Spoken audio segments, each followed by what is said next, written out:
Tonight, high-ranking officials are huddling, trying to decide exactly when they'll release what's described as a disturbing video of a police officer shooting a teen. Our Chief Correspondent Jay Levine is here with a new factor. So what is it, Jay? It's a really important one, Erica. A possible indictment of some kind or a statement by prosecutors before the deadline to release the video. I'm told prosecutors are right now racing around the clock after Mayor Emanuel's not-so-subtle warning that time is running out. November 25th, he said, will provide prosecutors time to expeditiously bring their investigation to a conclusion so Chicago can begin to heal. The clear implication, prosecutors Fardin and Alvarez, who appeared today at a forum with Police Superintendent McCarthy, could help soften the blow if charges are filed before the video is made public. These pictures weren't tweeted by the U.S. attorney until after the meeting was over, as neither Fardin nor Alvarez, who's facing a tough primary challenge, has been willing to answer questions. One of Alvarez's opponents, attorney Donna Moore, asking, why has it taken a year to investigate a shooting that has captured on 2 police dash cams? What is stalling the investigation? Her other opponent, former Preckwinkle aide Kim Fox, saying the delay in justice is causing an ever-increasing fissure in the relationship between the police and the people.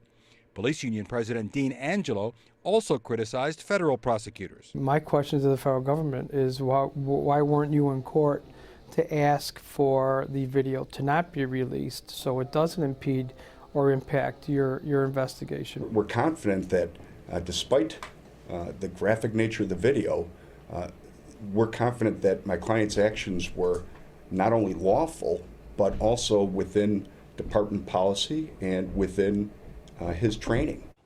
That's what prosecutors are considering right now, just as they have, some of them, for the last 13 months, as the pressure builds on them to wrap up their case, if there is one, before the video is released, or wear the jacket for the consequences.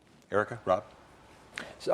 Dean Angelo with FOP was talking about why they weren't in court. I know it's a big issue to keep it from being released until there is some sort of legal determination.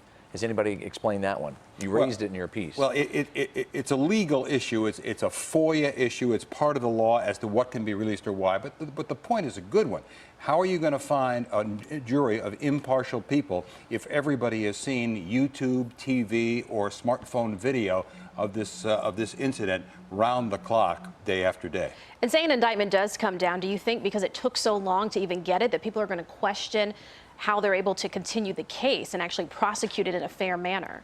Well, I think it's a matter of the fact that there will be an indictment rather than none at all. They could say, well, why has it taken so long? But the prosecutors could say, we needed to take the time, but at least it's done, and they can't make the argument that someone is going free if, big if, he's guilty. Yeah.